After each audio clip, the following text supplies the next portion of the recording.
इस कार्यक्रम के पुण्यार्चक है जयंती परिवार अलवर राजस्थान। ये सौसाहूर्णम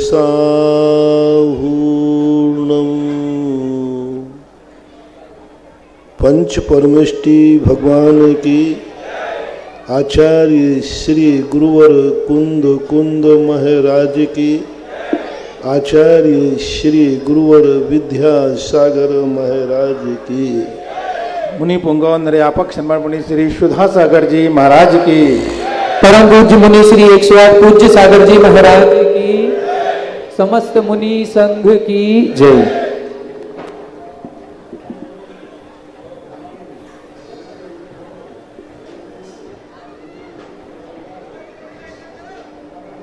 विकास जैन कटनी मध्य प्रदेश गुरुदेव के चरणों में बारंबार नमोस्तु जिज्ञासा है। साष्टांग नमस्कार और अष्टांग नमस्कार में क्या अंतर है एवं लेट कर नमोस्तु करना किस नमस्कार में आता है? साष्टांग और अष्टांग ये दोनों नमस्कार एक रूप माने जाते हैं। सा लगा दिया तो कोई बात नहीं, लेकिन जैन दर्शन में साष्टांग नमस्कार का उल्लेख मिलता है। जब तीर्थंकर का जन्म होता है तो पूज्यवर जिनसेन स्वामी ने महापुराण में सौधर्मेंद्र अपने सिंहासन से 7 कदम उठकर साष्टांग नमस्कार करता है। साष्टांग नमस्कार के संबंध में व्याख्या तो जैनागम में नहीं की, उसकी पोजीशन जैनागम में नहीं बताई कि साष्टांग नमस्कार का पोजीशन क्या है। अन्य दर्शनकारों ने साष्टांग नमस्कार लेटकर नमस्कार की बात कही, लेकिन जैनाचार्यों ने ऐसी कोई अलग से व्याख्या नहीं की कि साष्टांग नमस्कार की एक्शन क्या हो, पोजीशन क्या हो। गवासन का जो नमस्कार है, इस नमस्कार में भी साष्टांग नमस्कार होता है। यदि हम दोनों अंजुलियों को आगे करके अपने सिर को जमीन से लगाते हैं तो साष्टांग नमस्कार होता है, क्योंकि गवासन का जो नमस्कार है ये मात्र जैन दर्शन में ही प्रचलित है। अन्य दर्शनकारों ने गवासन के नमस्कार को कोई विशेष महत्व नहीं दिया। तो मुझे ऐसे लगता है कि साष्टांग जो नमस्कार है वह गवासन में नमस्कार करना भी साष्टांग है और लेटकर नमस्कार करना भी साष्टांग है। ये दोनों नमस्कार साष्टांग में लेना चाहिए, परंपराएं अलग अलग हैं। अब एक नमस्कार होता है पंचांग नमस्कार। तो पंचांग नमस्कार जो होता है वो घुटनों के बल, जब वज्रासन से कोई व्यक्ति बैठता है या घुटने टेक कर जो नमस्कार करता है उसको पंचांग नमस्कार कहते हैं, क्योंकि उस नमस्कार में 2 बातें विशेष रूप होती हैं। क्योंकि पंचांग नमस्कार में हमारा पूरा का पूरे 8 अंग पृथ्वी का स्पर्श नहीं कर पाते, इसलिए इसको पंचांग नमस्कार कहते हैं।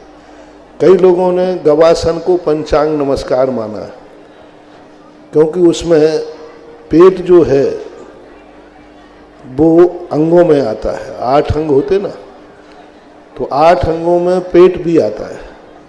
तो यह पेट पंचांग गवासन नमस्कार में जमीन से न लगने से उसको अष्टांग नमस्कार में नहीं लेते हैं। तो इस प्रकार की व्याख्याएं अष्टांग, पंचांग, गवासन आदि नमस्कारों के संबंध में बहुत सारी परंपराएं प्रचलित हैं। सबसे अच्छा प्रशस्त नमस्कार जो है वह गवासन का नमस्कार होना चाहिए। प्रशस्त, सब तरफ से भद्र है, सज्जनता है, उसमें ज़्यादा कोई विशेषता नहीं होती और निर्बद्ध भी है। साष्टांग नमस्कार में सावद्धता का दोष ज़्यादा आता है, क्योंकि हम पैरों को लेटेंगे, पैरों को नीचे करेंगे, पिछी लगाना और लगा करके नमस्कार करना, बहुत बड़ी दिक्कत वाला मामला है। साष्टांग नमस्कार में एरिया समिति पूर्ण रूप से पालन करना ठीक नहीं, और गवासन से नमस्कार करने में सारी समितियां भी पलती हैं। गवासन के नमस्कार में भद्रता भी आती है, सज्जनता भी लगती है। इसलिए जैनागम में गवासन का नमस्कार मानना, अष्टांग और पंचांग आदि नमस्कारों के नाम न दे करके गवासन का जो नाम दिया है वही अच्छा है, श्रेष्ठ है। उसे अष्टांग भी कह सकते हैं, पंचांग भी कह सकते हैं। मैं जैन पत्रकार इंदौर गुरुदेव के चरणों में बारंबार नमोस्तु। जिज्ञासा है, कुछ लोगों से चर्चा होती है और उनसे नित्य देव दर्शन, अभिषेक, शांतिधारा प्रतिदिन करने का कहते हैं, तो वे लोग कहते हैं कि मंदिर जाने की बजाय हम भावनाएं निर्मल रखते हैं। तो महाराज श्री जी, सिर्फ भावनाओं से कैसे प्रभु की कृपा संभव है? रोजाना अभिषेक शांतिधारा के लिए उनसे बोलते हैं लोगों से, तो वो कहते हैं हमारी तो भावनाएं अच्छी हैं, जरूरत क्या है शांतिधारा करने की? ऐसा कहना सही है?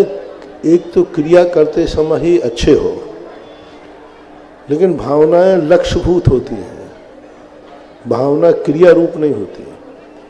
आपकी क्रिया अच्छी है लेकिन आपका लक्ष्य अच्छा हो, ये कोई नियम नहीं है। क्योंकि आपको दो चीज़ों को मानना चाहिए।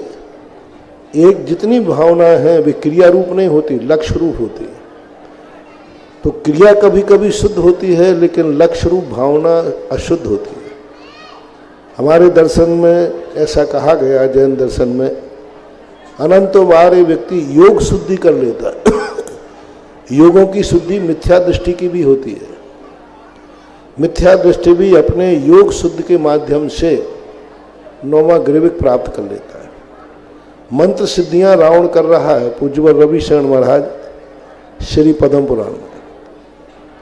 जब रावण सिद्धियों को बैठा है उस समय उसका मन वचन काया शुद्ध है, एकाग्र है, उसी में टिका हुआ है, लेकिन उसकी भावना अच्छी नहीं है, उसका लक्ष्य अच्छा नहीं है।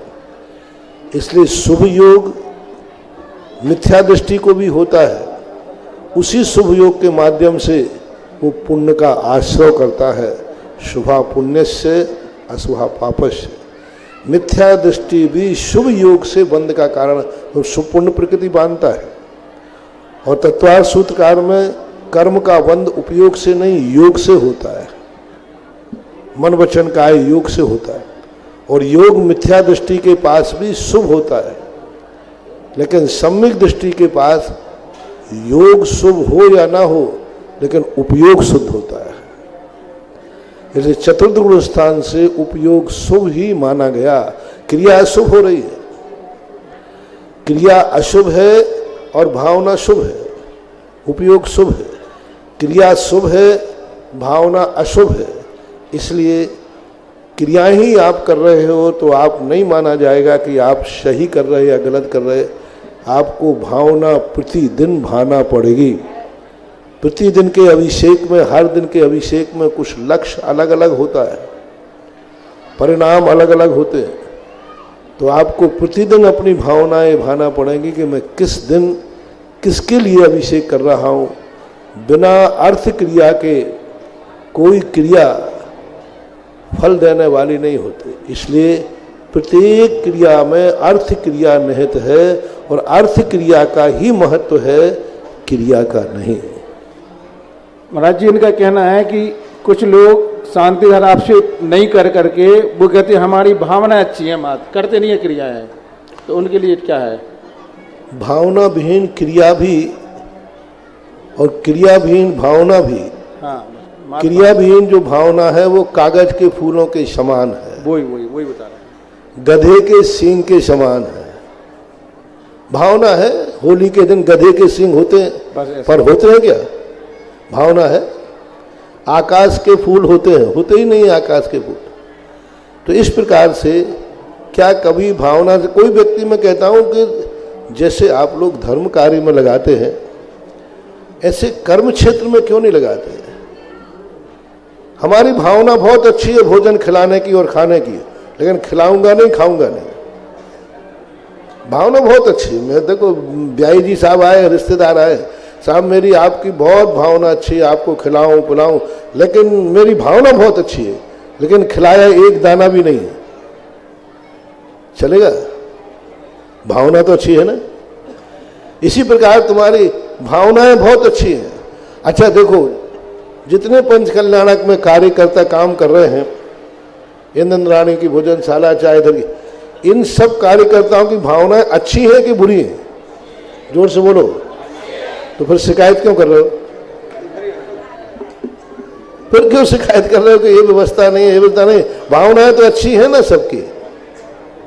ऐसा नहीं, भावना जो है वह क्रिया के साथ ही शोभा देती है। भाव शून्य क्रिया निंदनीय है, ऐसा कल्याण मंदिर स्तोत्र के अंदर कहा गया। लेकिन क्रियाहीन भावना भी निष्क्रिय मानी जाती है। तो ऐसा धर्म क्षेत्र में ज़्यादातर लोग, मेरे भाव अच्छे हैं भाई, मैं पूजा करने तो नहीं जाऊंगा। कर्म क्षेत्र को भी भाव से करने लग जाओ ना, क्यों क्रिया से कर? तो बहुत बड़ा संसार सुधर जाएगा। भावना से तुम जितने कर्म करते हो भावों से करना, क्रिया से नहीं करना। तुम्हारा ही नाश होगा, कम से कम सामने वाले का नाश तो नहीं होगा। तो जैसे संसार के कार्य जो हैं, कार्तिकेय अनुप्रेक्षाकार ने बहुत अच्छा उदाहरण दिया कि जैसे संसार की क्रियाएं बिना स्वयं क्रिया किए, बिना भावना मात्र से वह तृप्त को प्राप्त नहीं होता, इसी प्रकार धर्म की क्रियाओं को भी बिना द्रव्य की क्रिया किए, बिना भावना मात्र से तृप्त नहीं होना चाहिए। उदाहरण भोजन है।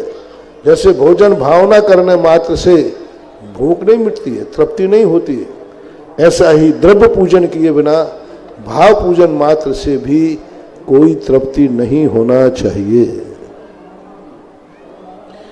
शोभित जैन, रामगंज मंडी। मेरे आराध्य गुरुदेव के चरणों में सत सत नमन। जिज्ञासा है, कोई व्यक्ति अपनी वसीयत लिखता है कि मेरे मरने के बाद मेरी अमुक संपत्ति दान में दे दी जाए, तो उसको दान का पुण्य लगेगा या नहीं?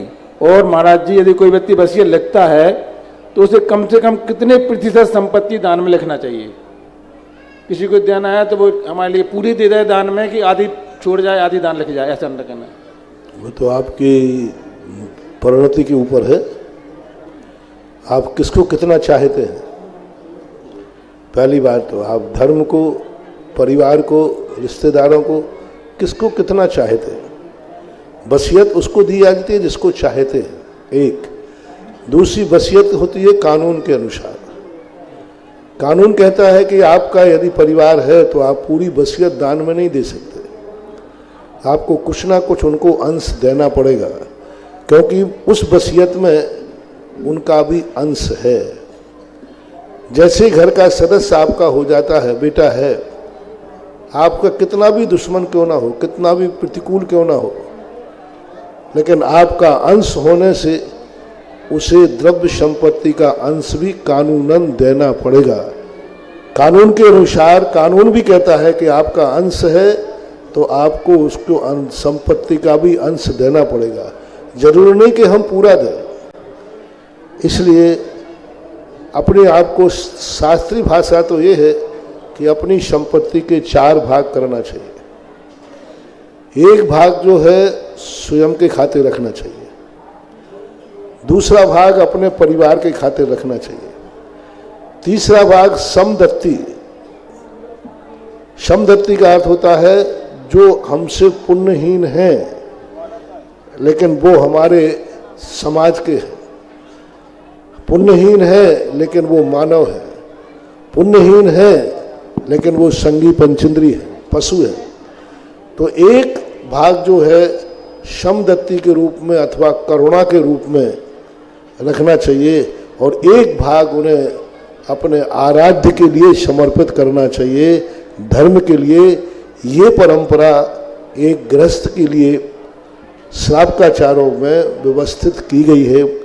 सोमदेव ने भी नीति वाक्यामृत के अंदर इस बात को व्यवस्थित किया है। चाणक्य ने भी अपनी नीतियों के अंदर इस बात को समाहित किया। एक बहुत बड़े नीतिकार हुए हैं शुक्र नीतिकार, उनकी नीतियां भी आती हैं। 3 नीतियां प्रसिद्ध हैं। एक शुक्राचार्य की और एक चाणक्य की और एक जैन दर्शन के सोमदत्त की। ये तीनों की नीतियों में इस प्रकार के अपनी जिंदगी की वसीयत के बंटवारे के संबंध में चर्चाएं की हैं। ऐसा अर्चना जैन ग्वालियर, गुरुदेव के चरणों में बारंबार नमोस्तु। जिज्ञासा है, मैं एक भजन सुन रही थी तो उस भजन में मल्लीनाथ भगवान को स्त्री बताया है, तो इसमें सच क्या है? ये सत्य है ही नहीं। कुछ लोग मानते हैं, दो भगवानों को स्त्री रूप में मानते हैं, लेकिन विचित्रता ये है कि मल्लीनाथ को स्त्री तो मानते हैं, लेकिन स्त्री रूप में उनकी मूर्ति नहीं बनाते, मूर्ति पुरुषी रूप में बनाएंगे। जो भी व्यक्ति मल्लीनाथ भगवान को स्त्री मानते हैं, मल्लिका बाई, वो चरित्र है, कथानक है, ऐसा बनाया हुआ है। लेकिन विचित्रता ये है कि जब 24 ही बैठा लेंगे तो नीच में भगवान को वो स्त्री के रूप में नहीं बैठालते। जो ऐसी मान्यता वाले हैं उनको मैंने कई स्थानों पर मैं इसीलिए देखने के लिए गया कि 19वें भगवान को क्या रूप बैठालते, 19वें और वासपुर शायद दो हैं, पर उनकी जब 24 ही है तो सब पुरुष रूप में ही है। अरे जब स्त्री रूप में है तो आप स्त्री की मूर्ति बना के बैठा लें, नहीं बैठालते। उनसे जवाब पूछो तो वो कहते हैं ये अछेरा है। अछेरा बोलते हैं इन प्रश्नों को छेड़ो मत, 13 अछेरे मानते हैं वो। 13 अछेरों में एक अछेरा ये है कि यदि मल्लीनाथ जो है स्त्री थे तो उनकी मूर्ति स्त्री के रूप में क्यों नहीं बनाई जाती, तो वो सारे मानने वाले कहते अछेरे हैं, इस संबंध में हमें चर्चा करने का अधिकार नहीं है। यशवंत संगई, सिविल लाइन, ललितपुर, गुरुदेव के चरणों में बारंबार नमोस्तु। जिज्ञासा है, आचार्य श्री जी ने एक हाई को लिखा है, उसका अर्थ बताने की कृपा करें। जोड़ो ना जोड़ो, जोड़ो बेजोड़ जोड़ो, जोड़ो तो छोड़ो। गुरु जोड़ो ना जोड़ो, जोड़ो ना जोड़ो, जोड़ो बेजोड़ जोड़ो, जोड़ो तो छोड़ो। इतना बड़ा हाई को होते ही नहीं है जितना तुमने बढ़ा दिया है।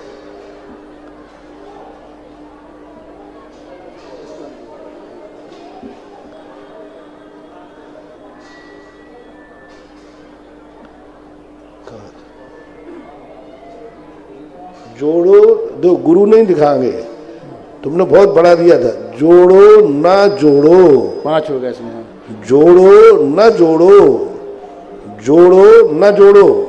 जोड़ का अर्थ होता है कट, जोड़ को जोड़ो मत,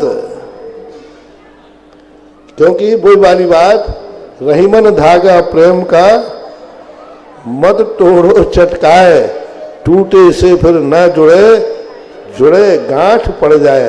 तो वही कह रहे हैं जोड़ को न जोड़ो। जोड़ का अर्थ होता है जो ज्वाइंट है उसको जोड़ो नहीं, जोड़ो बेजोड़ जोड़ो। जोड़ो तो ऐसा जोड़ो, बेजोड़ का अर्थ होता है जो कभी टूटे नहीं। और फिर भी यदि ऐसा जोड़ है तो जोड़ो, जो जोड़ हम बेजोड़ नहीं जोड़ सकते हैं तो जोड़ो, जोड़ो तो छोड़ो। बहुत अच्छा है, बहुत अच्छा है। कोई जोड़ो न जोड़ो, जोड़ो बेजोड़ जोड़ो, और जोड़ो तो छोड़ो। 3 बातें कह रही। पहली बात तो जोड़ो यानी जो दो हैं, द्वंद्व हैं, पृथक हैं, उनको जोड़ो मत। मतलब पर पदार्थों के साथ अपना जोड़ मत बनाओ, और जोड़ो उनसे जोड़ो जिनका बेजोड़ कभी बिछोए न हो। फिर भी तुमने जोड़ लिया है जोड़ को, तो फिर जोड़ने के बाद ये भी भाव करो उसको छोड़ो। यानी आपने घर गृहस्थी में धन दौलत आदि ये जोड़ने लायक पदार्थ नहीं थे। जोड़ो न जोड़ो, जोड़ को मत जोड़ो। जोड़ का अर्थ होता है युगल, जोड़ का होता है द्वंद्व, जोड़ का होता है पर, मैं और पर। जब 2 वस्तुएं हैं इनको बोलते जोड़। इनको मत जोड़ो, जो हमसे भिन्न है उनको मत जोड़ो। जोड़ो बेजोड़ जोड़ो। तो बेजोड़ के साथ ऐसा जोड़ो कि जिसका जोड़ कभी बेजोड़ हो, और यदि जोड़ लिया है तो उसको फिर छोड़ो। जो तुमने संसार जोड़ लिया है उसको मरने के पहले छोड़ो। ये संदेशा है उस हाई को में। इनकी जिज्ञासा हो रहा है महाराज जी, मुनि श्री जी सूर्यास्त के बाद कितने समय तक बोल सकते हैं? ये बोलने के संबंध में अनेक अनेक प्रकार के विचार हैं। जिस समय उनके मौन होने के समय का कोई नियत समय की घोषणा आगम में नहीं की गई, फिर भी सामयिक में बैठते ही साधु मौन धारण कर लेते हैं प्रातः काल तक के लिए। सामयिक टू सामयिक, सामयिक के बाद फिर स्तुति आदि पाठ करते हैं। शाम के सामयिक के बाद सुबह की सामयिक तक मौन रहना चाहिए। बाकी सदा तो यही है, अच्छा तो यही है कि मुनि को सदा मौन रहना चाहिए। मुनि की परिभाषा ये कि सदा मौन रहना चाहिए। तो जो बड़े महाराज होते हैं, सबसे बड़े महाराज जिन्हें हम तीर्थंकर कहते हैं, वे दीक्षा लेते ही मौन रहते हैं। अपन बड़े नहीं है ना, अपन तो छोटे महाराज हैं। और छोटे महाराज क्या है, अधजल गगरी झलकत जाए। बड़े महाराज जो हैं वो सदा मौन धारण करते हैं। तीर्थंकर कभी दीक्षा के बाद मौन ही रहते हैं। रजनीश जैन ग्वालियर, गुरुदेव के चरणों में बारंबार नमोस्तु। जिज्ञासा है, कोई व्यक्ति हमारे से नफरत करता है जबकि गलती उसी की है, हम उसको आत्मा से क्षमा भी मान लेते हैं, उसके सामने भी क्षमा मान लेते हैं, लेकिन भाई क्षमा करने को तैयार नहीं है, तो हमारे और उसके कैसे कर्म का बंधन होगा? उपाय बताएं। आप अपना क्षमा मांग लीजिए, उसके संबंध में छोड़िए। पारसनाथ भगवान का सबसे बड़ा संदेशा था, उन्होंने स्वयं अपना बैर भाव छोड़ दिया। अब कमठ 10 भाव तक चलता रहे तो चलने दो। आपको अपनी तरफ से विद्वेष भाव नहीं रखना, सामने वाले को आपको विकल्प नहीं करना, आपके मन में कसाय भाव नहीं आना चाहिए, आपको फीलिंग नहीं होना चाहिए कि इसकी मेरी दुश्मनी है, इसका मुझे नाश करना है, आदि भाव नहीं आना चाहिए। सामने वाला करता है तो उसकी स्वयं उसको कर्म बंद होगा। मनीषा जैन इंदौर, गुरुदेव के चरणों में बारंबार नमोस्तु। जिज्ञासा है, महाराज जी 2 बाल्टी पानी गाड़ी से घर ले जा रहे थे, सोचा था घर पे जाके छान लेंगे, और वो रास्ते में ही गिर गया पूरा। तो वो बिना छना जाली का, हम लोगों को उसकी बहुत पीड़ा है, उसकी हमारे लिए क्या सजा होना चाहिए? देखो, ये गृहस्थों में कुछ कार्य ऐसे हैं जिनके संबंध में ये व्यवस्थाएं हैं। आप पानी भर रहे हैं, मटके में भरते भरते मटका फूट गया, पानी में नहीं छना गिर गया, तो ये सब चीज़ें, इसलिए गृहस्थ पूर्णतः सावध से रहित नहीं हो सकता। बस आपका यही है कि आप सावधानी रखिए, सावधानी का प्रयास करिए। रेणु दिल्ली, गुरुदेव के चरणों में बारंबार नमोस्तु। जिज्ञासा है, कहा गया है कि देवों की लेसाएं परिवर्तित नहीं होती हैं, परंतु वे अपने पूर्व भाव के बैरी के घात करने के लिए उपद्रव करते हैं, जैसे कमठ ने जीव ने किया, तब क्या उसकी लेसाएं परिवर्तित नहीं हुई होगी? कमठ की एक लेस्या असंख्यात लोक प्रमाण परिणाम वाली होती है। एक लेस्या, तो जो उनकी लेस्या होती है उसमें जघन्य भाव में वो आ जाएंगे, नीचे भाव में नहीं आएंगे। असंख्यात लोक प्रमाण एक लेस्या की कैटेगरी है। यानी यूँ कहना चाहिए कि लेस्या का जो दहाई प्रमाण है 2 से लेकर 99 तक दहाई कहलाता है। तो अब दहाई कह दिया उनको, लेकिन 2 नंबर का भी कसाय भाव है और 99 नंबर का भी है, तो वे जघन्य स्थान को प्राप्त हो जाते हैं। एकदम निकृष्ट पने को प्राप्त नहीं होते देवता, क्योंकि देवता कभी भी आधा कर्म नहीं होता। देवताओं से आधा कर्म नहीं होता। आधा कर्म का अर्थ है देवता कभी भी किसी के प्राण ले नहीं सकता।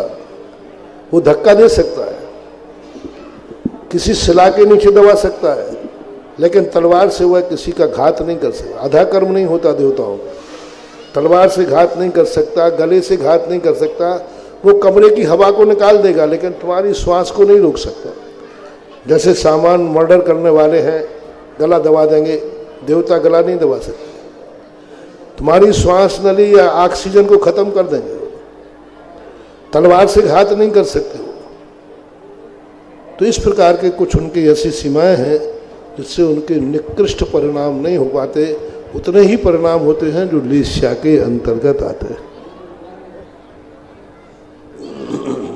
ऑनलाइन जिज्ञासाओं के पश्चात जिनवाणी चैनल, सुधा कलश चैनल और आदिनाथ चैनल के समक्ष विराजित सभी गुरु भक्तों की ओर से और साक्षात यहाँ पर गुरु चरणों में विराजित सभी मुनि भक्तों की ओर से पूज्य मुनि द्वय के चरणों में बारंबार नमोस्तु नमोस्तु नमोस्तु। आज के इस जिज्ञासा समाधान कार्यक्रम में प्रथम जिज्ञासा रखेंगे श्रमण संस्कृति संस्थान स्नातक परिषद के प्रकाशन मंत्री डॉक्टर आलोक जी भोपाल और तैयार रहेंगी परम सम्माननीय ब्रह्मचारिणी राजकुमारी दीदी, प्रभा दीदी और डॉक्टर सुषमा दीदी जी अशोकनगर। पूज्य गुरुदेव, आपकी जो छत्र की कल्पना और घोषणा और सबसे विशाल उस घोषणा में निरंतर घोषणाएं आ रही हैं। 1 किलो चांदी श्रीमती क्रांति रविकांता नेहा रानू लागोन वाले जैन संस परिवार, श्री प्रीतम जैन, विमल जैन, ऋषभ कुमार जैन डुगासरा सागर वाले परिवार 500 ग्राम चांदी, श्री रमेश जी शिल्पी आशीष मुन्नी भाई अथाई खेड़ा वाले अशोकनगर 500 ग्राम चांदी, श्री केवल चंद जी राजकुमार जी समस्त मोदी परिवार लागोन 11,000 रुपये, श्री महेश जी राज जी अमरा वाले 5100, श्री राजेंद्र जी संतोष जी महेंद्र जी खिरिया वाले 1 किलो चांदी, अशोक जी निष्ठा प्रतिष्ठा घी वाले 11,000 रुपये, 1 किलो जया चौधरी विमल जैन अंकित आर्या आराध्या श्रुति बेंगलोर 1 किलो चांदी, कमलाबाई पवन जी पंडित जी गुड़माला, संगीता पूजा नेहा समस्त परिवार ललितपुर, श्री संतोष जी एम दोषी थाने मुंबई 5,000 रुपये।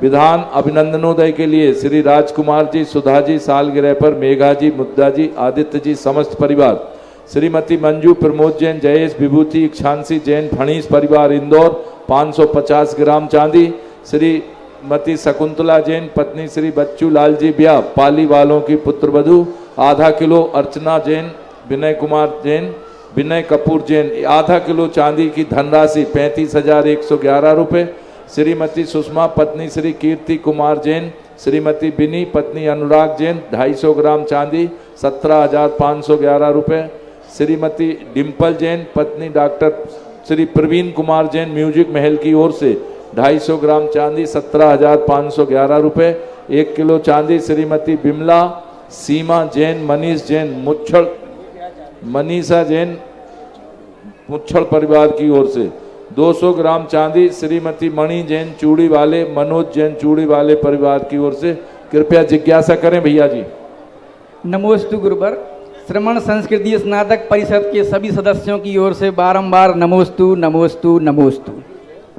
गुरुवर, स्नातक परिषद के द्वारा आपके आशीर्वाद से एक मासिक सम्यक ज्ञान प्रतियोगिता का संचालन हो रहा है और उस संचालन में मुख्य बात ये है कि 15 दिन तक सभी लोग अध्ययन करते हैं और फिर 16 तारीख से लेकर के 29 तारीख तक 15 दिन तक उन पर प्रतिदिन 10-10 प्रश्न पूछे जाते हैं और उन सब का जो जोड़ बनाते हैं तो उसमें से फिर परसेंटेज निकाल के पहले प्रथम द्वितीय और तृतीय 3 पुरस्कार देते हैं और फिर जो बाकी 75% से ऊपर 99% तक या जो भी 100% वाले भी रहते हैं तो उनमें से 11 सांत्वना पुरस्कार वहां पर प्रदान किए जाते हैं और उसकी ये सारी प्रक्रिया ऑनलाइन होती है और उसमें जो महीने का अंतिम दिनांक होता है उसमें ही आपके सानिध्य में उसका रिजल्ट घोषित करने का हम सभी लोगों ने आपसे आशीर्वाद प्राप्त किया था। आज इस जनवरी माह के सबसे अंतिम तारीख में उस प्रतियोगिता का रिजल्ट घोषित करने का भाव हम सबके प्रति हमने आपसे आशीर्वाद प्राप्त किया था, तो वो रिजल्ट घोषित हो गया है।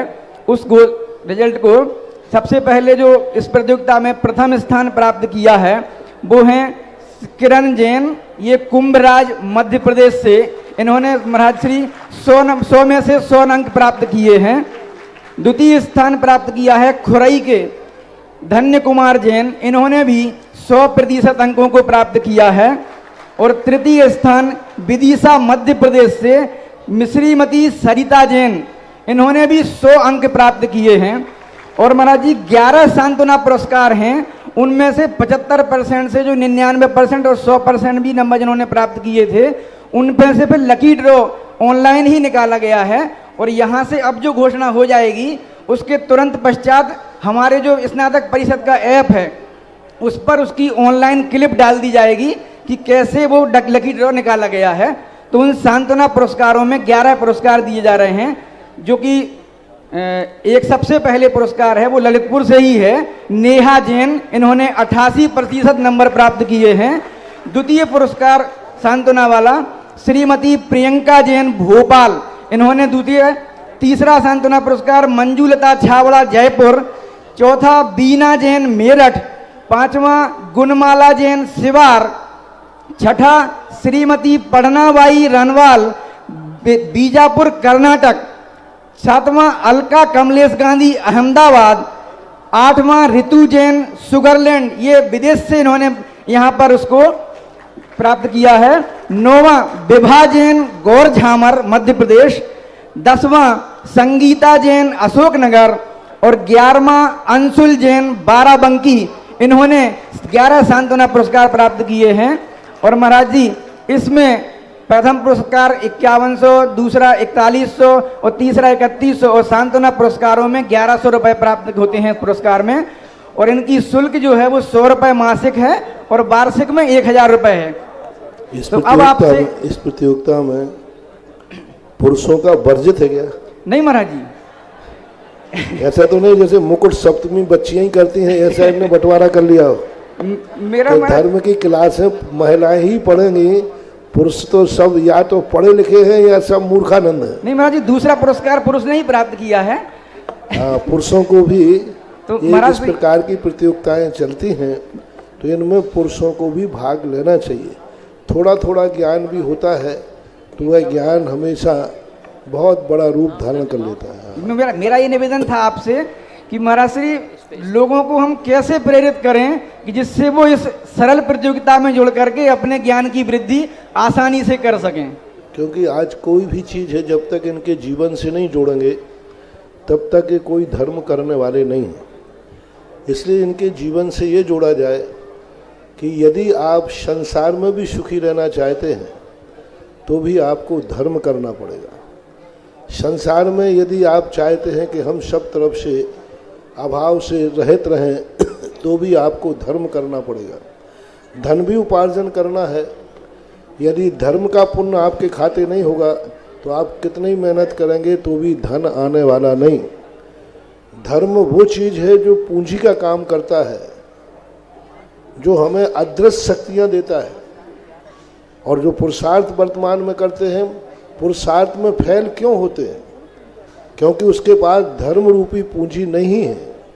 इसलिए धर्म रूपी पूंजी बनाओ और फिर पुरुषार्थ करोगे तो तुम संसार के कार्यों में भी सफल होगे। इसलिए जब मैं सूरत गया तो सूरत के अंदर लोगों ने कहा, महाराज जी वहाँ धर्म का कोई महत्व ही नहीं, क्योंकि जितने लोग गए सब धन कमाने के लिए गए। वहाँ धन कमाने के लिए गए, धर्म कमाने के लिए कोई सूरत नहीं गए, सब धन कमाने गए। धर्म तो सबसे अच्छा यहाँ था, धन कमाने के लिए गए। तो मैंने कहा कोई बात नहीं, हमने वहाँ जाकर धर्म को, मैंने कहा भाई मैं तुम्हें धर्म देने नहीं आया हूँ, तुम्हारे धन में वृद्धि करने आया हूँ कि तुम जितना कमा रहे हो उससे और अधिक कमाओ। जब उनको हमने धन का रूप जोड़ दिया तो इतने धर्मात्मा हो गए वो कि आज सूरत के मंदिर भी छोटे पड़ने लगे और अब धीरे धीरे करके वे धर्म को भी समझने लगे। ऐसा माना। महाराज जी नमोस्तु। इसमें सूचना एक और है महाराज जी कि ये जिनके पुरस्कार राशि है वो इनके अकाउंट में कल ही प्रेषित कर दी जाएगी, और जिन्होंने 75% से अधिक अंक प्राप्त किए हैं उनको कल ही ई सर्टिफिकेट ऑनलाइन भेज दिया जाएगा। नमोस्तु महाराज जी। महानुभाव, यह जो सम्यक ज्ञान प्रतियोगिता है यह श्रमण संस्कृति संस्थान द्वारा जो 12 वर्षीय पाठ्यक्रम आयोजित हो रहा है, उस पाठ्यक्रम के अंतर्गत जितने भी ग्रंथ हैं, छैढाला जी, इष्टोपदेश जी, द्रव्य संग्रह जी, श्रावकाचार्य जी, तत्वासूत जी आदि, उन सभी ग्रंथों पर आयोजित होगी। प्रति माह 1 तारीख से 15 तारीख तक रजिस्ट्रेशन करना होगा, जिसमें मात्र 100 रुपए की राशि है। और 15 तारीख के बाद 16 से 29 तक प्रतिदिन 10-10 प्रश्न आपके मोबाइल पर ऐप के माध्यम से आएंगे, उनको आप प्रश्नोत्तरी हल करें। 31 तारीख को रिजल्ट घोषित होगा पूज्य मुनि श्री के सत्संग सानिध्य में ही। तो आप सभी इस प्रतियोगिता में जरूर सम्मिलित हों, जो द्वादश वर्षीय पाठ्यक्रम के हैं वो भी, और जो अन्य पाठशाला स्वाध्याय आदि करते हैं वो भी सम्मिलित हों। सम्मिलित होने के लिए अपने मोबाइल पर प्ले स्टोर से स्नातक परिषद ऐप को जरूर डाउनलोड करें और उस ऐप के माध्यम से आप इस प्रतियोगिता में सम्मिलित हो सकते हैं। जिज्ञासा करेंगे ब्रह्मचारिणी राजकुमारी दीदी जी, प्रभा दीदी जी और डॉक्टर सुषमा दीदी जी अशोकनगर, तीनों दीदी एक साथ आ जाएं। श्रीमती मंजू प्रमोद जैन, जयेश विभूति इक्षांसी, फणीस परिवार इंदौर से 550 ग्राम चांदी लेकर के आए हैं, श्रीफल अर्पित करें। श्री संतोष मनोज सौरभ 5100 रुपये नगद जमा इन्होंने किए हैं, हमें दे दीजिए। दीपचंद जी, सुरेश जी, रोहित जी गरोठ मध्य प्रदेश से 7100 रुपये और श्रीमान सुनील ऋतु संजय सृजन डंगराना वाले 255 ग्राम चांदी। श्रीमती चंदाबाई राजेंद्र जी संजय जी टोड़े वाले परिवार द्वारा 200 ग्राम चांदी। विमल जी धर्मेंद्र जितेंद्र बानोनी वाले 11,000 रुपये। आसारानी अजीत कुमार अमित अंकित सागर मामा परिवार 11,000 रुपये। शंकरलाल श्रीमती उषा मोहित अमित सुमित जैन परिवार हिसार हरियाणा 5100 रुपये। संजय जी संजना जी बारमूरी गड़ा कोटा से चांदी 1 किलो। असीम कालीन भक्तांबर में देवोदय तीर्थ में Ramkali Shri engineer Arvind Kumar PWD, Shrimati Manisha Jain, engineer Ishan Jain, doctor Avani Jain Lucknow. Devoday विधान में राजकुमार जैन सुधा जैन की विवाह की वर्षगांठ के उपलक्ष्य में मेघा जैन बेटी मुदिता जैन स्वास्थ्य लाभ हेतु, बेटा आदित्य जैन के PSC सफलता हेतु नगद राशि से इन्होंने देवोदय में विधान किया है। पूज्य मुनि श्री द्वय के चरणों में कोटि नमन। महाराज श्री हमारी जिज्ञासा है, हम रोज प्रतिक्रमण पाठ में पढ़ते हैं दोष बाधे च मौनम, सद्वृत्ताना गुणगता दोष बाधे च मौनम। तो हम किस किस जगह मौन रखें? किसी व्यक्ति के अंदर तो दोष गुण ही गुण देखते हैं, उनके अंदर दोष हम कैसे ढूंढें? फिर कृपया समाधान करें। दोष बाधे च मौनम का अर्थ होता है जब व्यक्ति दोष किसे कहते हैं, जो है नहीं तब भी वो कोई दोष लगा रहा है तो मौन रहना चाहिए, और है तो दोषों के संबंध में बोलना नहीं चाहिए। दोष दोनों तरफ से मौन होने की बात आती है। दोष अलग चीज है और सिद्धांत का लोप अलग चीज है। जी महाराज। जो सुखचंद्र आचार्य महाराज ने कहा है, धर्मनाशे क्रिया ध्वंसे सुसिद्धांतार्थ विप्लवे अपृष्टय अभिवक्तव्यम, तो वहाँ सिद्धांत की बात है, तत्व की बात है कि जहाँ तत्व की दृष्टि में भूल हो रही हो वहाँ बिना बोले भी भूलना चाहिए। यहाँ दोष की बात है, जब हमारे ऊपर कोई दोष या हम किसी के ऊपर दोष लगाते हैं तो हम दोनों तरफ से, यदि हम किसी पर दोष लगाते हैं तो हमारा सम्यक दर्शन मलिन होता है, गूहन अंग नष्ट होता है। इसलिए जब हमें किसी में दोष देखने में आ जाए तो दोष वादे च मौनम, दोषों को कहने में मौन धारण करो। दोष वादे का अर्थ क्या है? वादे यानी कहने पर।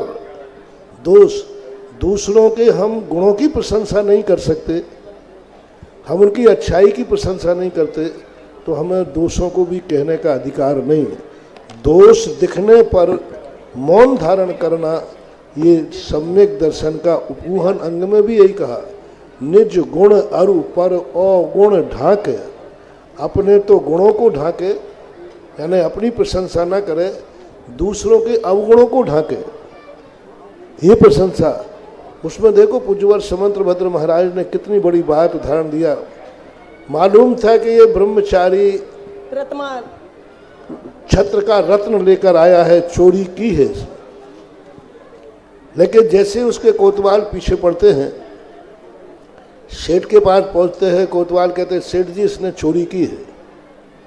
सेठ जान रहे हैं कि इसने चोरी की है, सत्य है, लेकिन वो समय उन्होंने कहा कि नहीं, मैंने ही ये रत्न मंगाया था, तुम लोग क्यों इसके पीछे पड़े हो? अब देखना यहाँ कितना बड़ा हुआ, चोर साक्षात है, स्पष्ट है, फिर भी वो सेठ कहते हैं नहीं, चोर मैंने ही मंगाया था रत्न, आप लोग इसको छोड़िए, ये ब्रह्मचारी चोरी नहीं कर सकता, और सबको हटा दिया। उसके बाद जो उन्होंने उसका संबोधन किया वो इतना संबोधित हुआ कि बाद में वो ताते वैराग धारण करके उसने तपस्या की। तो ये इतना बड़ा दोषवादे च मौन्यम था कि दोष स्पष्ट था, फिर भी उन्होंने उसको विपरीत रूप ले लिया। कभी यदि अपने ऊपर कोई दोषारोपण करता है तो उसको सिद्ध करने का प्रयास मत करो, उसको अपन सिद्ध करने का प्रयास करते हैं, यही हमारी आकुलता ठीक नहीं है। सामने वाले को जितना कहना है कहने दो। सेठ सुदर्शन का उदाहरण आता है कि सेठ सुदर्शन पर जब आरोप प्रत्यारोप हुए, अभया रानी ने जब आरोप लगाया, सेठ ने मौन धारण कर लिया। मौन थे नहीं, वो मौन धारण कर लिया, मौन बोले ही नहीं। राजा ने कहा आप अपना स्पष्टीकरण दीजिए, नहीं दिया। जनता कह रही आप स्पष्टीकरण दीजिए अपना, कानून बोलने की मौका दे रहा है कि आप बोलिए, कुछ बोलिए, अपने स्पष्टीकरण में नहीं धारण किया। उस मौन का ही चमत्कार हुआ। दोषवादे च मौन्यम, ये इतना बड़ा मंत्र है, इतना बड़ा मंत्र है कि उसका परिणाम ये निकला कि जब सूली लगी तो सूली सिंहासन हो गई। शायद यहाँ राज्यसभा में बोलते और बोलने का प्रयास करते तो शायद उनके लिए वहीं पर कत्लेआम कर दिया जा सकता था, लेकिन उसका तो इस प्रकार का जो जैन दर्शन का मूल कंसेप्ट है, जो सिद्धांत है, उस सिद्धांत को ध्यान में रखकर पूज्यपाद स्वामी ने दोषवादे मौन्यम की चर्चा की है। महाराज श्री जो कहा गया है धर्मी सो गौ बच्च प्रीत सम, तो महाराज श्री कौन से धर्मी को गाय की उपमा दी और कौन से धर्मी को बछड़ी की उपमा दी? दोनों के दोनों धर्म, बड़ा जो है वो गाय है, बछड़ा है जो छोटा है। जैसे कोई जो बड़े मतलब साधु है, मुनि महाराज है अपने यहाँ उत्तम, वो अपने से छोटे श्रावकों से, गुरु अपने शिष्यों से, शिष्य अपने श्रावकों से, श्रावक अपने त्रियंचों से, जो जिसके प्रति है। बछड़ा यानी छोटा, जो तुम्हारे अधीन है, बछड़ा तुम्हारे अधीन है। बछड़ा को दूध चाहिए, बदले में वो कुछ नहीं दे सकता, आपसे ले सकता है। बछड़े का उदाहरण क्यों दिया? पहली बात, बछड़ा आपके सहारे पर है, गाय के सहारे पर, और वो स्पष्ट है कि बछड़ा गाय को लौटाएगा, कुछ भी नहीं लौटाएगा, लेकिन दूध लेगा, दूध पिएगा, बाद में लौटाएगा। मनुष्य का उदाहरण क्यों नहीं दिया? इसलिए नहीं दिया कि मनुष्य तो बाद में लौटाता है, माँ बाप से जन्म पाता है, सेवा करवाता है, बाद में उनकी करता है, लेकिन उस व्यक्ति के प्रति वात्सल्य भाव जो तुमसे लेगा ही लेगा, देगा कुछ भी नहीं। तो अपने से जो छोटा है उससे लेने की अपेक्षा ना करके वो जो लेने आया है उसे गाय के बछड़े के समान निस्वार्थ दे देना चाहिए, जैसे गाय निस्वार्थ दूध पिला दी जाती है। उसी बात को हमारे समंत्र भद्र महाराज ने धुनन शिल्प करस परसान मूर्जा किम पेक्षते, उन्होंने इस प्रकार का उदाहरण दिया, उन्होंने बछड़े का उदाहरण दिया। अपेक्षा किए बिना अपने अधीनस्थ से अपना जो कुछ भी उसको आवश्यकता है उसे वात्सल्य भाव से दे देना, यही गौवत्स प्रीति सम माना जाता है। महाराज श्री जी इसके बाद के चरणों में प्रकाल कोटिसा नमोस्तु। महाराज श्री जी, इस प्रांगण के सभी भक्तों की ओर से दो पंक्तियां मैं आपके सामने रखना चाहती हूँ।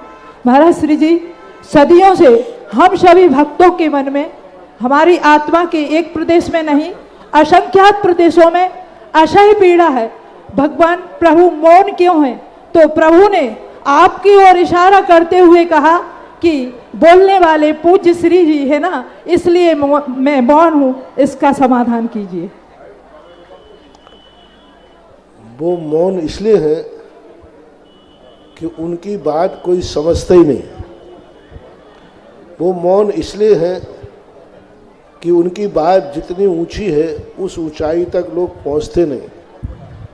अपन लोगों की इसलिए अपन बोलते हैं क्योंकि अपन खुदरा व्यापारी हैं, छोटे लोग बात समझते हैं, माल भी छोटा ही है। तो ऊंची दुकानें जो बड़े बड़े मॉल फैक्ट्रियां होती हैं वे किसी गांव में नहीं खुलती हैं, उनका स्थान अलग होता है। तीर्थंकरों को बोलने के लिए एक पुण्य, अलग क्वालिटी का पुण्य चाहिए, वह पुण्य आज ना होने से प्रभु मौन है, ऐसा मानना चाहिए। इसके बाद जिज्ञासा रखेंगे। श्रमदान हथकरघा वीना बारा से पधारे ब्रह्मचारी गौरव भैया जी, और तैयार रहेंगे श्रीमान संजय जी रसिया ललितपुर। रुकिए एक मिनट भैया। एक और गुरुदेव आपने कहा था, वास्तव में एक ऐसा दानी परिवार इस ललितपुर का हमारे श्रीमान राजेंद्र जी सराफ रज्जन, जिन्होंने पूरा विशाल मंदिर, विशाल प्रांगण और विशाल स्कूल बना करके, पूरी भवन बना करके जिन्होंने इसका संकल्प किया है। बेदी मूर्ति आ गई, उन्होंने बेदी मूर्ति पर नाम नहीं लिखवाए थे और वो चाह रहे थे कि उस पर किसी का भी, हमारे सामाजिक साधर्मी जन का नाम लिखा जाए। ये उनकी बहुत अच्छी भावना, और इसी भावना को फलीभूत कर रहे हैं। इतनी कम राशि में श्री जी बेदी, पूरा उस पे आपका नाम लिखा जाएगा, पूरा मंदिर बना हुआ मात्र 11 कलश की राशि से एक पुण्यार्जक ने अपना सौभाग्य हासिल किया है। हमारे पंचायत समिति के कनिष्ठ उपाध्यक्ष श्री आनंद जी अमित गारमेंट के साथ श्रीमान विमल कुमार, महेंद्र कुमार, आनंद कुमार, अनिल, मनोज, मनीष, आशीष, अमित, अंकित, रागांश, रचित, सौर्य, अंश, समस्त पंचम नगर परिवार, देवादिदेव 1008 श्री अभिनंदन नाथ भगवान श्री मुनि सुब्रत नाथ जिनालय में ज्ञानोदय नगर ललितपुर में 11 कलश की राशि से आ जाएं सपरिवार। देखो, और इतने चौबीसी जो है, इतनी विशाल चौबीसी, 31 इंची बेदी शहद, इतनी सस्ती मिलना तुम्हारे लिए भारतवर्ष में तो नहीं मिलेगी। वो तो रज्जन सराफ के उनकी भावना के अनुसार तुम्हें मिल रही है। सब कुछ उनका होकर के भी जी उन्होंने साधर्मियों को ये मौका दिया। ये उनकी एक विशाल पुण्यात्मा, यानी इतने मात्र से वो चौबीसी अतिशयकारी चौबीसी हो रही है। इसलिए इतना सस्ते में और चौबीसी, और इतनी विशाल मूर्ति, 1-1.5 फुट की मूर्तियां बैठती हैं चौबीसी में अक्सर कर, ज़्यादातर इतनी बैठती हैं, लेकिन इतनी बड़ी मूर्तियां चौबीसी की बैठा रहे हैं। बहुत अच्छा। 12-13 नाम है उनमें। हाँ, तो आज तक, कल तक आ जाएगा तो चल जाएगा। हाँ, कल लास्ट डेट है। 51 कलश की राशि की चीज आपको मात्र 11 कलश में मिल रही है। अगर पूरी मंदिर, बेदी, मूर्ति और उसके पूरे जोड़ा जाए शिखर, तो कम से कम एक चौबीसी की उसकी मंदिर की राशि बेदी की 51 कलश से कम नहीं आएगी। लेकिन ऐसे पुण्यार्जक परिवार जिन्होंने पूरा मंदिर और वो बना के दिया, मात्र 11 कलश में आपके परिवार का नाम अजर अमर हो जाएगा। जिसके भी भाव हो लिखवा लें। अभिनंदन छत्र हेतु चांदी में 700 ग्राम 7,000 रुपए नकदी आर्या जैन, नीलम जैन, संकेत जैन, श्रीमती बसंती जैन, असीम भक्तांबर, देवोदय तीर्थ क्षेत्र में सुषमा, शांत कुमार, अनुपम, अंकिता, जिनांशी, विद्वांसी, शिव, मिली जनरल स्टोर, शांति विहार, मकरोनिया परिवार आ जाएं। ये श्रीफल अर्पित करना चाहते हैं। Sushma ji, Shant Kumar, Anupam, Ankita, Jinanshi, Vidwansi, Shilpa, Anis, mini general store परिवार, छत्र बाबत 1,11,111 रुपए। छत्र के लिए कोमल चंद, सुनील कुमार, पवन कुमार, साहिल, सजल, बानोनी वाले 11,000 रुपए। श्रीमती शशि प्रभा, श्रीमती मंजू लता जैन, प्रदुम्न जैन, गदियाना वाले 500 ग्राम चांदी। श्री सनत कुमार, राजीव, रविंद्र, राकेश, आलोक, लागोन वाले 11,000 रुपए। देवोदय तीर्थ असीम कालीन भक्तांबर, Ramkali engineer Arvind Kumar, PWD, Shrimati Manisha Jain, engineer doctor Avani Jain, Lucknow द्वारा इंजीनियर अरविंद जैन, पीडब्ल्यूडी। संक्षेप बोला करो, टाइम बहुत हो रहा है। इसके बाद जिज्ञासा रखेंगे ब्रह्मचारी गौरव भैया जी। महाराज श्री, आज हमारे बीच में एक ऐसे मूर्तिकार यहाँ पर पधारे हुए हैं। आपने अभी कुछ दिन पूर्व बताया था कि यहाँ पर जो अष्टधातु की प्रतिमाएं बन रही हैं और वो अष्टधातु की ना होकर के स्वर्ण सरीखी नजर आ रही हैं। जिन्होंने वो प्रतिमा का निर्माण किया है, ऐसे मूर्तिकार आज हमारे बीच में हैं। श्रीमान माधव प्रसाद जी, महेश जी, विपुल जी, पूरी पंचायत समिति उनका हार्दिक अभिनंदन स्वागत करना चाहती है। उन्होंने बहुत ही अच्छी कारीगरी से इतनी सुंदर मूर्ति बनाई है कि वो स्वर्ण जैसी दिख रही है। और महाराज श्री, मुझे तो लगता है कि जो आपने कहा था, शायद आपके स्पर्श से, जैसे पारस पत्थर होता है, उस पारस पत्थर के स्पर्श से लोहा भी सोना हो जाता है, ऐसे ही आपके हाथों का स्पर्श पा करके वो आज स्वर्ण जैसी दमक रही है। ऐसी आभा कांति उसमें से प्रज्वलित हो रही है। महाराज जी, सोने जैसी दमक रही, कलर, वो तो एक अलग बात है। लेकिन मूर्ति देखने में जो मनोज्ञता और जो मन को ऐसे लगता है देखते रहें, देखो, वो छवि इनने डाली है। पूरे जयपुर ने जितने मूर्ति बनाने वाले हैं सबने मना कर दिया था कि इतने जल्दी नहीं बन सकती। मात्र महेश बाबू है, माधव के द्वितीय बच्चे हैं, इसने हिम्मत की कि महाराज का आशीर्वाद है तो मैं बनाऊंगा, और आज वो बन के आ भी गई। बहुत अच्छा आशीर्वाद। जिज्ञासा करें भैया गौरव जी। मुनिद्वय के चरणों में श्रमदान परिवार और हथकरघा परिवार की ओर से बारंबार नमोस्तु महाराज जी, नमोस्तु नमोस्तु। महाराज जी, मेरी जिज्ञासा है कि हर माता पिता चाहते हैं कि उनके बच्चों का सर्वांगीण विकास हो, चाहे बौद्धिक स्तर पर, शारीरिक स्तर पर। उस विकास की अपेक्षा लेते हुए वे एलोपैथी में बहुत सारी वैक्सीनेशन कराते हैं, टीकाकरण कराते हैं, लेकिन आयुर्वेद ग्रंथ में जो स्वर्ण कल्प शिविर बताया गया है उसकी ओर किसी का ध्यान नहीं है महाराज जी। तो आपके विचार इस विषय में क्या है, ये जानना चाहता हूँ। आजकल सरकार कहीं पोलियो का, कहीं वैक्सीन, कहीं कोरोना के, हर प्रकार के टीकाओं का या दवाई बच्चों को पिला रही है। ये आयुर्वेदिक खोज नहीं, ये एलोपैथिक खोज है। इनके साइड इफेक्ट भी देखे जाते हैं। एक अभी पूर्ण आयु से आचार्य महाराज के आशीर्वाद से एक बहुत बड़ी खोज हुई है कि ये के बच्चों के लिए वह स्वर्ण ड्राफ्ट जिसको देने से बुद्धि बढ़ती है, पोलियो आदि की रक्षा होती है, वैक्सीन आदि जो लगाने की जरूरत नहीं पड़ती, ये खोज अभी 2 साल से चल रही है और कल से है जी महाराज जी। हाँ, अभी 2-3 पंचगणकों में इसके अच्छे रिजल्ट आए। कल से ये सभी छोटे बच्चों को, कितने साल के, 6 माह से लेकर 15 वर्ष तक के, 6 माह से लेकर 16 वर्ष तक के बच्चों को यह स्वर्ण ड्राफ्ट दिया जाएगा, जो बहुत बड़ा आप लोगों के लिए लाभदायक है। ऐसा महानुभाव, जैसे 2 बूंद जिंदगी की हम सभी ने पोलियो की ड्रॉप स्वयं भी पी है और अपने बच्चों को भी पिलवाई है, इसी तरह से पूर्णायु चिकित्सा द्वारा और श्रमदान हथकरघा वीना बारा में जो शांति धारा गिर गौशाला चल रही है, वहां से एक स्वर्ण प्राशन की बूंद सभी बच्चों को पिलाई जाएगी, जिसमें निःशुल्क पिलाई जाएगी। 6 माह से लेकर के 16 वर्ष तक के सभी बच्चों को पिलाना अनिवार्य है। आप आज नहीं, कल परसों नरसों जो 5-6 दिन का अपना कार्यक्रम है, यही आवास कार्यालय के पास में ही इनका कार्यालय ऑफिस बना हुआ है, वहां पर जाकर के सभी बच्चों को, 16 वर्ष तक के सभी बच्चों को ये 2 बूंद जरूर पिलवाएं। ये बौद्धिक क्षमता को विकास कराने वाला है और प्रतिरोधक क्षमता को भी बढ़ाने वाला है। जिज्ञासा करेंगे श्रीमान संजय जी रसिया, और उसके बाद तैयार रहेंगे ब्रह्मचारी महावीर भैया जी। 51,000 रुपए श्रीमती जयंती जैन, ममता जैन, शिल्पी जैन, सौरभ जैन द्वारा ये गदियाना परिवार की ओर से, और 1,25,000 रुपए इन्हीं परिवार की ओर से श्री लालचंद, रवीन जैन, संतोष जी, दीपक गदियाना वालों की ओर से मंदिर, गुफा मंदिर में छत्र के लिए, और देवोदय तीर्थ असीम भक्तांबर इनका हो गया, पीडब्ल्यूडी अरविंद कुमार जैन का, संजय जी, रंजना जी, शंकर लाल, श्रीमती उषा मोहित, अमित सुमित जैन परिवार हिसार हरियाणा 5100 रुपए, आशा रानी, अजित कुमार, अमित, अंकित, सागर मामा परिवार 11,000। जी भूल तो गई यार, चलें जिज्ञासा करें। हम सभी स्वयंसेवी संस्थाओं के आपके गुरुवर के चरणों में नमोस्तु गुरुवर, नमोस्तु नमोस्तु।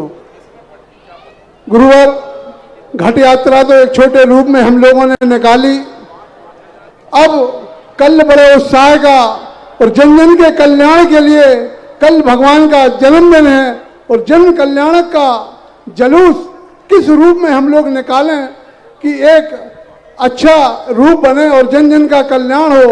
इस ललितपुर की तो शान गुरुवार है। तो अरे बर्थडे तो कैसा मनाते हैं, तो हमसे ज्यादा आप लोग जानते हैं। भगवान का उत्सव है, जितना ज्यादा खुशी से महाराज जी ऐसा शहर के अंदर एक ऐसा उत्साह, ऐसा जुलूस हो, घर घर में उमंग हो, उसमें ना तो भीतरागी भगवान रहे ना भीतरागी गुरु रहेंगे। इसलिए बढ़िया आप अपने हिसाब से जैसे करते हैं, रास्ते में अच्छे से प्रभावना करते हुए चले आए, और सब लोगों के लिए, अजैनों को भी ऐसा महसूस हो कि किसी भगवान का जन्म हुआ है। और वो जैनियों के भगवानों के जन्म का समाचार उनको तक पहुँचे। और आप लोगों को तो मैंने कल ही कहा था, पहले भी कह दिया, 5 दिन कोई ना कोई संकेत। और कल भगवान का जन्मदिन है। ललितपुर के हर घर के सामने रंगोली होना चाहिए, पंचदीपक होना चाहिए, वंदनवारा होना चाहिए। जो भगवान के जन्म कल्याण को, भगवान के जन्म को उत्साह से मनाएगा, उनके बच्चों के जन्म भी बड़े उत्साह से मनाने का तुम्हें अनुकूलता बनेगी। पुण्य है ये, जैसा करोगे वैसा भरोगे। इसलिए कल आप लोग अपने हिसाब से बहुत अच्छे उत्साह के साथ जुलूस निकालें। पहले हम इस संबंध में बहुत बता चुके हैं। ऐसा महाराज श्री में इंद्र इंद्राणी वगैरह सभी लोग जाएंगे क्या? सभी इंद्र इंद्राणी जितने हैं सभी जाएंगे। भगवान का जुलूस जो है इंद्र इंद्राणी सारी समाज जाएगी। हाँ, जो नहीं चल सकते हैं वो भी अपनी सबसे पीछे गाड़ी लगाकर चले, लेकिन चले। जो पैदल चलेंगे वो पैदल चलना ही सर्वश्रेष्ठ है। लेकिन कोई वृद्ध हैं, कैसे भी हैं, तो वो अपनी सबसे पीछे जुलूस में गाड़ी लगा के चलें। लेकिन जुलूस जब से जहाँ से शुरू हो, अभिनंदनोदय तीर्थ क्षेत्र से शुरू होगा जुलूस, और घूमता हुआ यहाँ आएगा। वो रूट आपको बता देंगे, मैं अभी बता दे रहा हूँ। हाँ, तो ये कार्य करना है उत्साह के साथ। बढ़िया अपने खाते पीते आओ, चलेगा। ये जन्म का जुलूस है। हाँ, विमान जी नहीं है, ये जन्म का जुलूस है। देव शास्त्र गुरु नहीं रहेंगे, लेकिन अपने नवजात जन्म जो बालक, तीर्थंकर बालक का जुलूस अपन साथ में मनाएंगे जन्म का।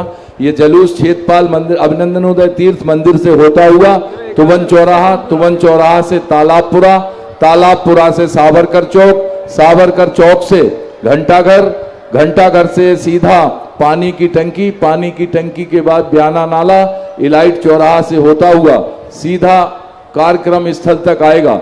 सभी लोगों को अयोध्या नगर पर आएगा। पहले भी हम सबसे कह चुके हैं, 4 पहिया वाहन नहर रोड से या जो गल्ला मंडी का रोड है उस रोड से 4 पहिया वाहन कार्यक्रम स्थल तक ना लाएं।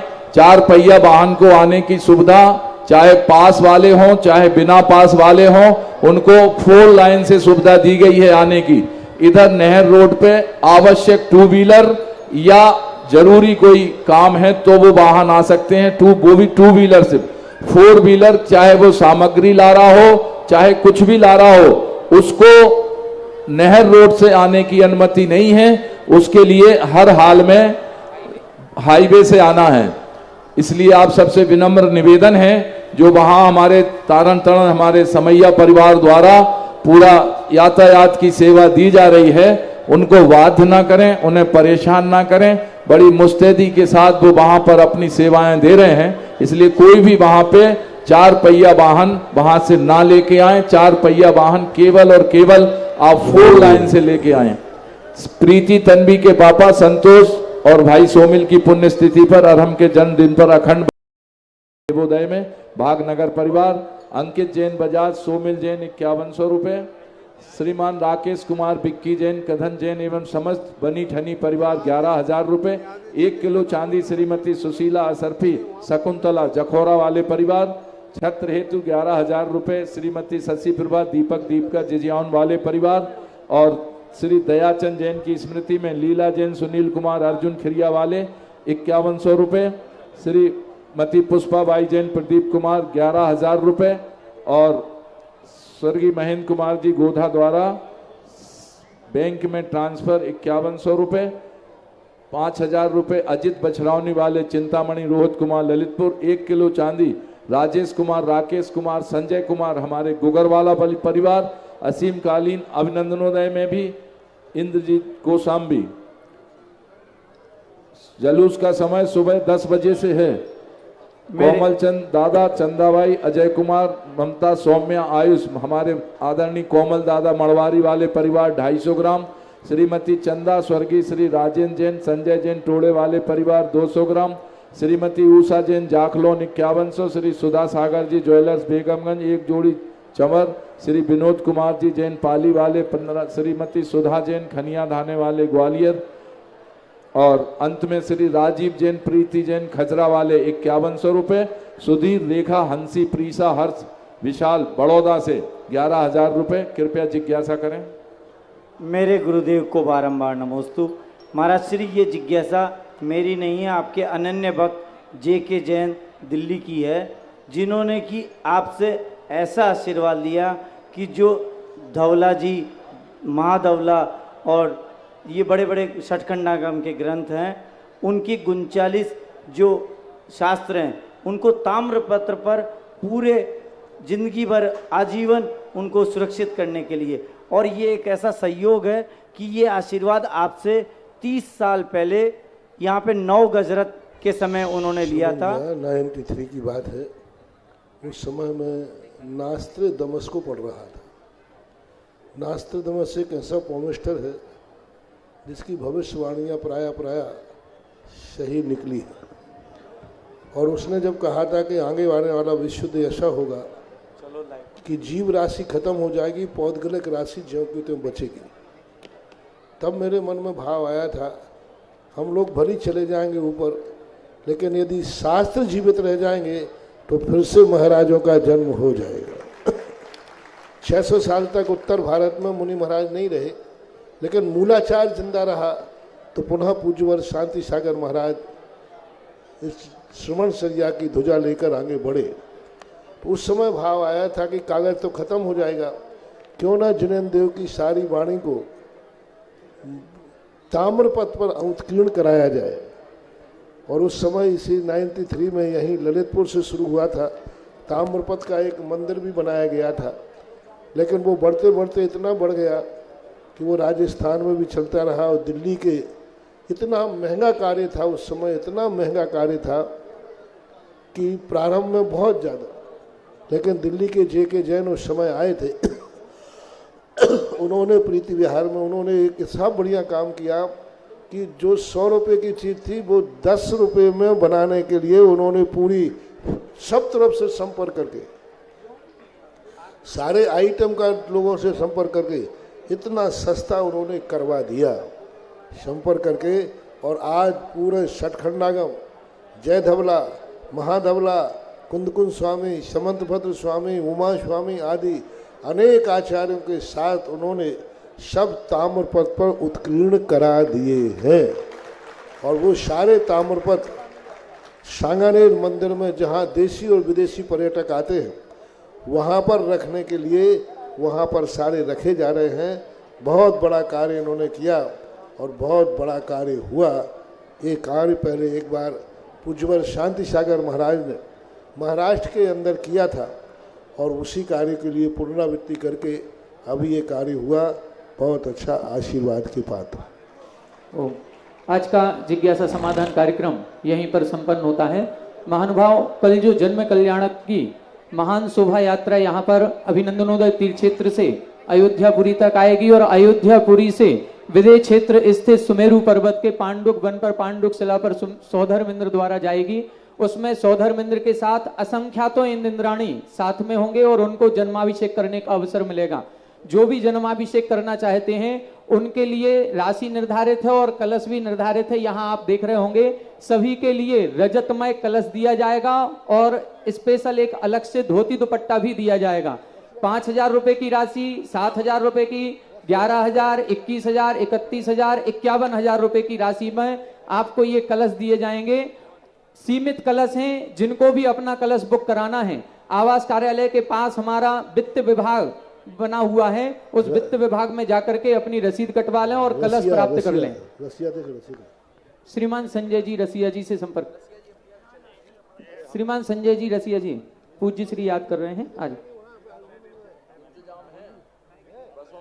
कलश की कोई भी घोषणा यहाँ से नहीं होगी।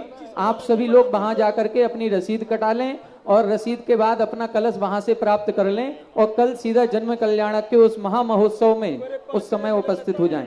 11,000 रुपए की राशि चांदी के छत्र हेतु श्रीमती शीला देवी जी, महेंद्र जी, मनल मयूख समस्त सिंघई परिवार द्वारा प्राप्त हुई है। बहुत बहुत धन्यवाद।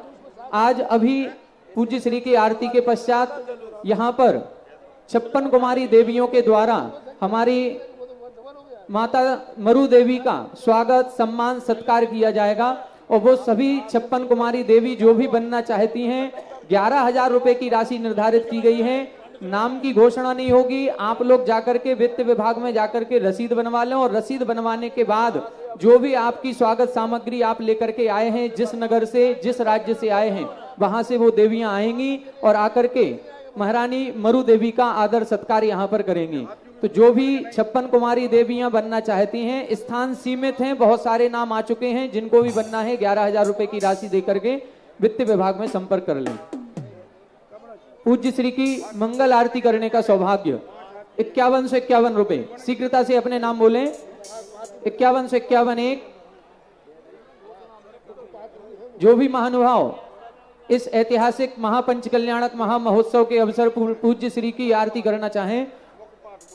वो मेरे पास टाइम नहीं है, आप जल्दी, समय नहीं है, समय नहीं है। शीघ्रता से किसके नाम आ गए थे? अंचल जी कहाँ गए? और कोई महानुभाव?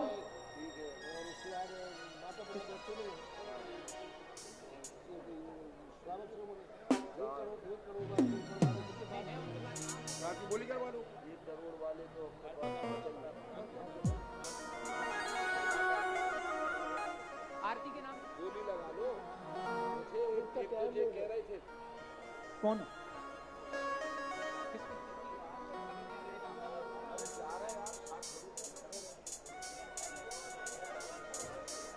पूज्य श्री की आरती करने का सौभाग्य जिन्होंने आज ज्ञानोदय नगर में वेदी का पुण्यार्जन किया है, समस्त पंचम नगर वाले परिवार, महेंद्र जी, आशीष जी, आनंद जी, समस्त रचित जी, समस्त परिवार आगे आएंगे और पूज्य श्री की आरती यहां पर करेंगे। और कोई भी महानुभाव दूसरी आरती से आरती करना चाहें 5151 रुपए में शीघ्रता से ऊपर आ जाएं। हेलो हेलो हेलो मुकेश भैया, बोलिए जगतपुर मुनि पुंगो से 160 सुधा सागर जी महाराज के। चलते हैं मुनीश्वर की आरती करते हैं।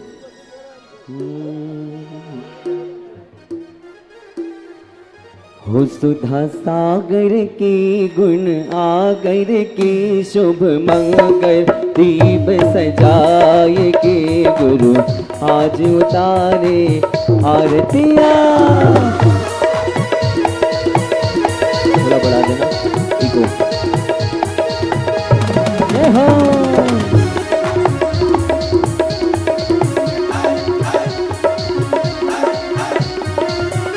सुधा सागर की गुण आगर की शुभ मंगल दीप सजाए के गुरु आज उतारे आरतियां। कीबोर्ड बढ़ाओ, कीबोर्ड ऊपर, कीबोर्ड।